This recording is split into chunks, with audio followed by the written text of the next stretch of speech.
Now I know this because you called me up and said, "Hey Reed, can you send me a bunch of copies of this book called The 20. Impersonal Life?"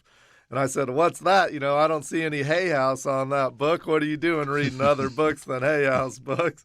And you said, someone gave it to me. I read it. I want you to read it, which I have it here, and I have like yellow sticky markers all over this Mm, book. Like it would take us 3 days to talk about everything that I have marked on here. But it was a book that was put together really by Joseph Boehner in September 13, 1916 is when right. he put like the preface, and I think he died in like 1941 or 40. something. Yeah.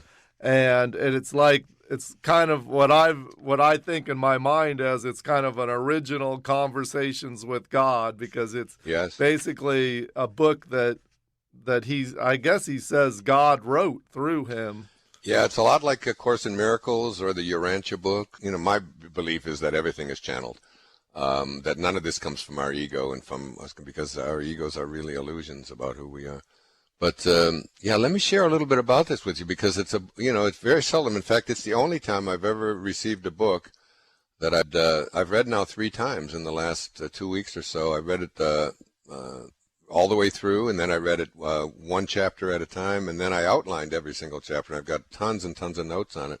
So something is calling me. What I'm going to do with it, because it's a lot like the Bhagavad Gita. I don't know, somehow the Bhagavad Gita was written from the perspective of Krishna, God, speaking to Arjuna, saying, "This is who I am." And this is sort of like the highest part of ourselves speaking. It's like God speaking to us, only God isn't something external to ourselves.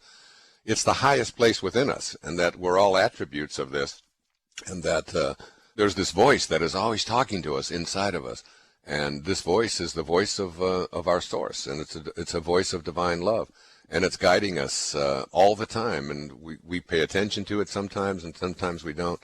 And so by way of just sort of, I'm just going to do a little short reading from this, and I'm just open to. I'm not quite sure whether I want to take this book and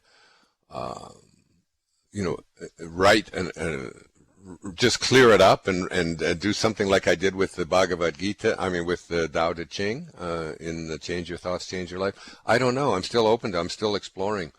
But, and I keep asking myself, because there's a chapter in here, there's 18 chapters in here, which is exactly the same number of chapters as there is in the Bhagavad Gita, 18, and there's 81 verses in the Tao Te Ching, 81, and the number 18 in Hebrew means Chaim, means life. So it's that, and if you look at the number 18, 1, and the 8 is the symbol of infinity, so it's one infinite source, or infinite source once.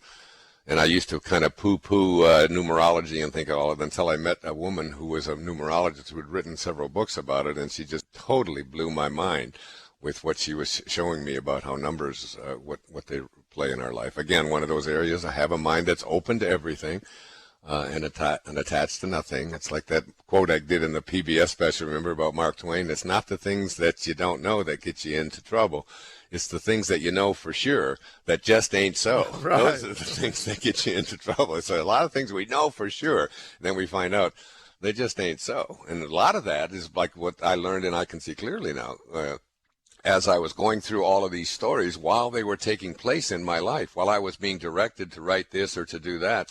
I thought it was all me making all of these choices. And now as I look back at them, I can see that there was something guiding me. And just like there's something guiding me right now, because this is an infinite source. It doesn't stop any place. Did you know this book was that, who loved this book? Elvis Presley. I do. It was with him when he died. Yeah. In fact, he said it was the only book that ever spoke truth to him. And he quoted it and carried it with him wherever he went. And also, and the interesting thing is, go ahead. Yeah, I was just going to say, like, it's like the first chapter is called I Am, or the first section. It is, yeah. So it's kind of an extension of Wishes Fulfilled, too. Like, yeah, the really ideas is. that you Yeah. presented in there, it kind of takes it even one step further, I think. Well, one of the key things that it says in there is that every desire that we have, like we get ideas all the time. We're always hearing ideas about this, about that. We read things, we look at the news, whatever, and ideas just keep popping into our heads. But there's something different in there about a desire. And it is, so you get an idea, but you have a desire about that idea, and that desire, according to Joseph Benner in the Impersonal Life, he's saying, as God is speaking through us, that every desire they have is placed there by me, meaning the highest self within you, and that, and so when you have a desire, it's like this is like my way of directing you. To fulfill this dharma that was laid out for you, just like your body was laid out for you. So all of your talents, whatever abilities that you have been laid out there for you, and they're laid for humanity as well. And the interesting thing is, Reed, that this book was written, from all the research I can find on it. It was written in 1914, first published in 1916, and that's 100 years ago exactly. And then published. It was published for the first 25 years under the name Anonymous, because this man was a Lutheran minister in Akron, Ohio, Joseph Benner, and he didn't want. I think he didn't want his congregation and the Lutheran Church and all of them to. I'm just guessing now. I haven't really researched it that much, but he didn't want them to see what he was saying here, because it would be inconsistent with a lot of the teachings, of the Lutheran Church and so on. So he just allowed it to be published as an anonymous book until 1940, which is the year that I was born, when he passed away, and his wife decided that that it should be published under his name, and she revealed who he was and that he was a minister there and so on. And so I get a hold of this book. It was, even the way I got a hold of it is strange. It's fascinating to me. And it's like I start reading this and I thought, oh my God, this is the next step for me. This is just one of those things, because it planted a desire in me. And the desire wasn't so much to what I'm going to do with this or how I'm going to go about doing it. The desire was to just understand this, and what it means, and to apply it every day in my life, with my children, with my work, with my relationship to you, to Hay House, to everything. It's like, how can I come from this place of knowing that God is within me, and that it's always speaking to me. And the 17th chapter of this book is called Finding Me. So how do you go about finding and getting a hold of? And the last chapter is called Union. So you unify yourself with this divine inner sense of who you are, that is always speaking to you and always encouraging you and placing desires in your mind that are consistent only with the idea that they don't stop anybody else from being able to fulfill their desires. So that whatever desire that you have, even the desires that may be taking you in a negative direction, in a hurtful place, if every desire is placed there by this intelligence that is in all things, that it's what animates all of life, then sometimes you have to go down before you can go up. And so many of the obstacles that I wrote about, and I can see clearly now, the tough times, the addictions that I went through, the breakups, the separation from my wife, and so on. These kinds of things which you think, oh, how could it possibly be happening to me? Why do I have to go through this? Oh no, we've lost everything in a fire, or this accident, or all of this. And that this is the way that we fulfill our dharma, by going up and by going down, and ultimately getting down low enough that every spiritual advance that we make is almost always preceded by some kind of a fall of some kind. And it's like, and this is all part of it as well. So I'm I'm thinking about this, Reed, every day, and as you know, I talk to you every single day. So, and I'm telling you how important this is, and I really want you to read this, and I want you to give me some ideas, because maybe you're going to be the one who's going to, because in a lot of the books that I've written, the last 4 or 5, 6 books that I've written, we've always talked about in advance, and you kind of, we direct, we have a conversation, and then you'll pick up the phone and say, why don't you go this way or do that? And I'll say, yeah, that's a great idea. And before you know it, I've got the format, just like we did for I Can See Clearly Now. So I thought for sure that you would have some kind of an input with this thing as well. And I'm thinking about how do I find this and get a hold of this and make it something that that is applicable. It isn't too esoteric. It isn't too out there, too far away. Because as you said to me before we even started this conversation, it's pretty far out there, and it's very, it's not as specific as I would like it to be.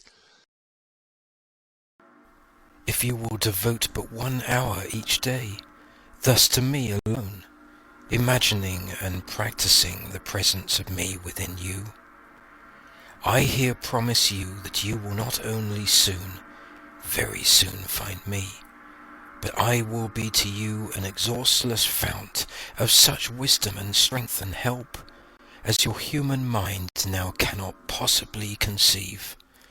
Yes, if you will but seek me thus, making me first in your life, never resting until you do find me, it will not be long before you will become conscious of my presence, of my loving voice, speaking constantly from out of the depths of your heart.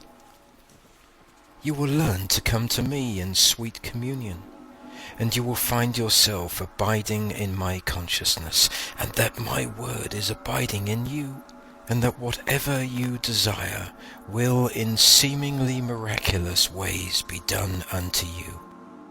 This abiding continually in me may be difficult at first, for the world, the flesh and the devil are still presenting evidence to your consciousness, but you will become accustomed to the use of my impersonal eyes, and will soon be able to see into the reality of things, even into the reality of these seeming lords of the earth.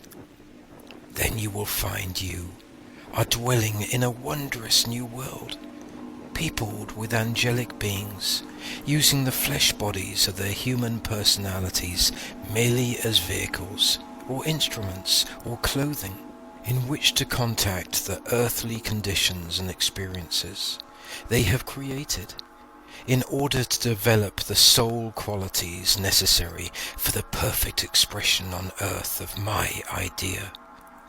To your eyes, then, there will be no shadows, no evil, and consequently no devil, for all light is love, freedom, happiness, and peace.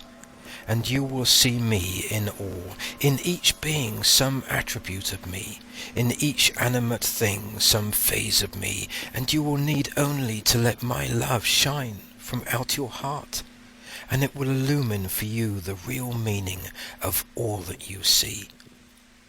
Then the great realization will come that you have found the kingdom of God, that you are walking in it, that it is right here on this earth, that it is manifesting all around you, that you have been living in it all the time, but you did not know it.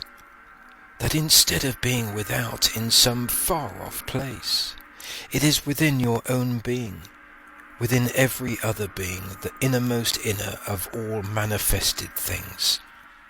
In other words, it will be found to be the reality of all things, and that all outward seeming is but the shadow of this reality, created by man's misconceptions and his belief in his separateness from me. When you have found the kingdom, you will likewise find your place in it, realizing now that you are in truth one of my divine attributes, that your work was all laid out for you from the beginning, and that all that has gone before has been but a preparation and a fitting of your human personality for that work. Your whole soul will leap with joyful anticipation that, after all these many years of wandering, you have at last returned to my home, and can now enter into my real life, one in consciousness with me, and with your other selves, all working to bring about the final perfect expression on earth of my divine idea. You, to whom the reading of this has brought memories of previous joys, and whose soul has quickened in response, do not leave these words until you have gotten from them all I have to tell you.